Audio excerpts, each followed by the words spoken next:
Whilst researching for an earlier video I did on the idea that there's a link between COVID-19 and 5G, I noticed something peculiar. A lot of conspiracy theories and fringe beliefs are being exported from the United States. And I know this isn't anything to do with intelligence, because I personally know a lot of very bright people who believe in some form of conspiracy or another. But over the past 50 years or so, a very obvious pattern has emerged. Conspiracy theories are coming from the US, and it got me wondering why. What's going on? So I did a little digging. Now, first of all, the purpose of this video is in no way to debunk conspiracy theories. It's also not to espouse a form of anti-Americanism. I will reiterate on a number of occasions that this phenomenon has nothing to do with intelligence. It's actually deeper than that. I compile a list of popular conspiracy theories which have gone global, meaning that they originated in one country and spread to others. For each of the conspiracy theories in the list, I pinpointed their exact country of origin, but there are some caveats for objectivity's sake. Firstly, this list is not exhaustive. There are plenty more conspiracy theories knocking about, but I've excluded them on the grounds that they haven't exported beyond their nation of origin. Which leads me to my second caveat. I've excluded things from the list such as 9/11, FEMA, and the numerous scandals surrounding Donald Trump, as these are specifically American phenomena. These are things that happened in or to the US, therefore it's only natural that conspiracy theories surrounding these phenomena originated in the US. I've narrowed the list in question down to 22 popular conspiracy theories that have gained global notoriety, that are about things which concern people regardless of where they are from. And I've tracked their origin to a very specific publication or statements from individuals or groups from a specific nation. And this list includes things like cellular network radiation, chemtrails, the New World Order, Holocaust denial, Catholic Church conspiracies, reptilian overlords, extraterrestrial visitation, the deep state, AIDS denial, anti-vaccination, weather control, the moon landing, false history, and more. Now, I had a feeling more conspiracy theories were being exported from the US than anywhere else, but I was not prepared for the figures once I'd collated the data. 15 out of 22 of the theories on the list have originated in and been exported from the US. That means that 68% of popular conspiracy theories are American made. The UK exports 22%, and Turkey and Germany are responsible for 4% each. Now I know that this data has its limitations, but I've done my best to make the list represent a large enough sample of fringe beliefs that we can infer a trend. As I finished drawing up the graph, I remembered other theories that could have been added to the list, such as the satanic child sex abuse scandal, but I left items like these out because they came from the US and it would only inflate the number, maybe closer to 70%. Now, let's be clear, I had no bias in collecting this data. I had a working hypothesis that I was willing to be proven wrong about. However, the numbers did not lie. They actually confirmed my hypothesis. But these are just numbers. They tell us that there is a trend, but have no power to inform us of why this trend is the way that it is. So just to reiterate, I staunchly deny that this trend has anything to do with the intelligence of the American people. I'm inclined to believe that it has more to do with some form of cultural phenomenon. So, the numbers have indicated a trend, but have not and cannot tell us why this trend is so blatant. We'll have to dig a little deeper. There is a little research into why the US is so prone to conspiratorial thinking, but not much. The research suggests a number of events and ideologies that have shaped the US as impacting on the way certain people think within the US. Firstly, there's the notion that nationalism and religious fundamentalism play a key role in the gestation of American conspiracy theories. The idea being that the US population are prone to seeing the enemy from without, that is, an external threat, assimilating into the machine and altering its function to benefit that external threat. Perhaps the most pertinent example of this is anti-Semitism. Funnily enough, whilst the far right in the US generally adhere to the notion that the Jews have infiltrated the governments of Western nations and are really controlling things, this idea originated in the Middle East, where tensions between Jews and Muslims are at a boiling point and have been simmering for many decades. The second of these notions is that firmly entrenched Christian values have permeated the thought process of Americans and made them more susceptible to believing that non-Christians or atheists are up to no good. But let's not forget about movements like the 5%ers or the Nation of Islam, radical black Muslims, who also tend to believe in a wide range of enemy from without conspiracies, particularly that white people are knowingly and intentionally persecuting black people through the exercise of the powers of government and law enforcement, the white devil. One can easily see why such ideas take hold. There is a history of race-related issues between African Americans and Caucasian Americans. White people have done some heinous things to black people in the US and the world over, so we can see that religious and racial issues perhaps play some part in the uptake of conspiracy theories in the US.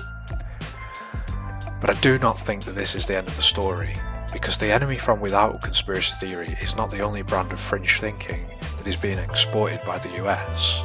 There's also the enemy from within type, and these theories are more common nowadays than enemy from without beliefs.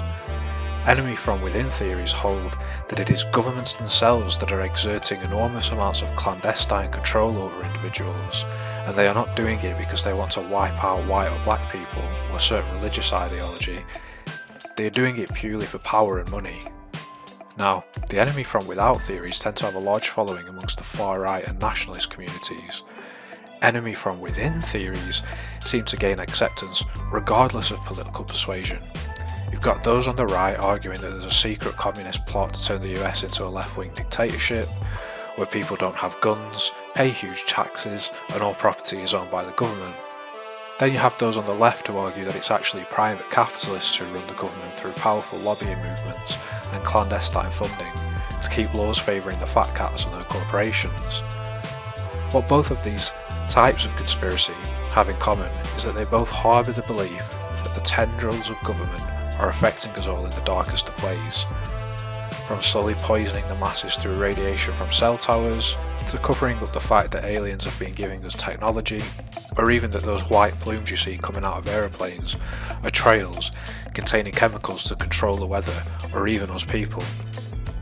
Whatever you believe, and some people believe it all, even if the theories contradict one another, the basic premise is that our governments are only out to dominate and not to enshrine civil liberties.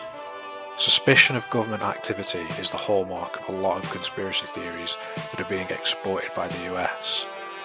Perhaps that is the key to understanding why Americans are so prone to conspiratorial thinking, suspicion of government. Well, let's look at the facts.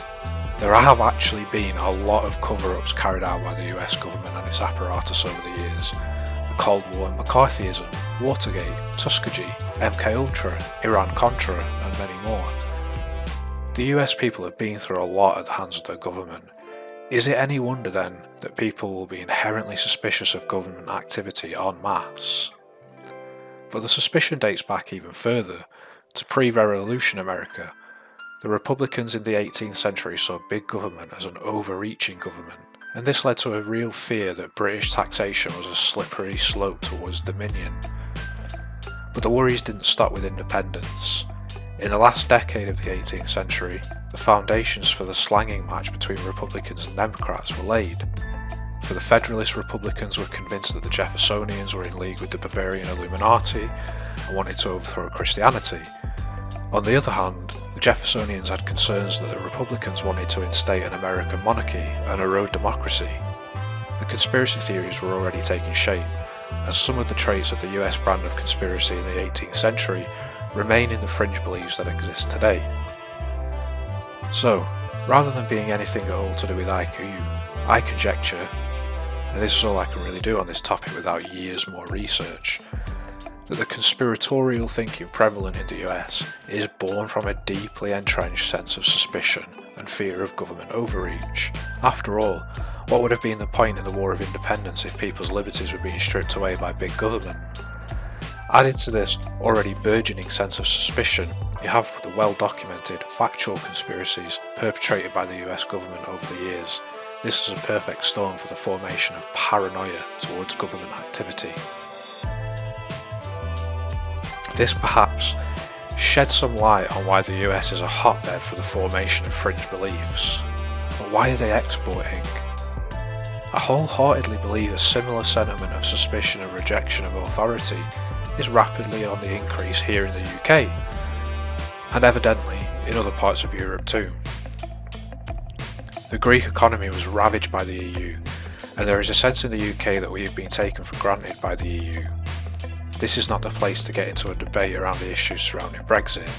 However, the sentiment that led to it is similar in nature to the sentiment that led to the American rejection of British sovereignty. This rejection was perpetuated by a campaign of fringe beliefs and misinformation, which is well documented, and our current Prime Minister is guilty of it, that found their fertile soil on social media. You see, people haven't just become more suspicious of their governments, they've become more suspicious of the media. Now, whilst there isn't anything wrong with a healthy dose of scepticism towards these institutions and their intentions, the war cries and misinformation on social media have replaced fact-checking with wild speculation, people seeing causation where there is nothing but coincidence. So, it is not really the case that the US are intentionally exporting conspiracy theories, but more that, at least in the West, people are generally more concerned than ever about the activities of their governments. So much so that they read things on social media without properly processing what they are being told, and it forms part of their belief system. It's not a lack of intelligence, but more that suspicion is winning over reason. This has been the case in the US for nigh on 200 years, but thanks to actual conspiracies, such as the state surveillance programs of governments around the world, people outside the US are now prone to believing more obscure and less verifiable ideas. It must also be said that the US isn't alone in propagating popular fringe ideas. Turkey is the source of the deep state conspiracy, and the UK is the spiritual home of the flat earth theory and anti-vaccination. Moreover, Westerners generally lack the ability to critically engage with their own suspicions, taking the word of other very questionable sources and bad science as the last word, as it confirms their suspicions. But I digress. There are very good reasons why the US is the birthplace of modern conspiratorial thinking, and there are also good reasons why the rest of the world is more susceptible to the results of such thinking.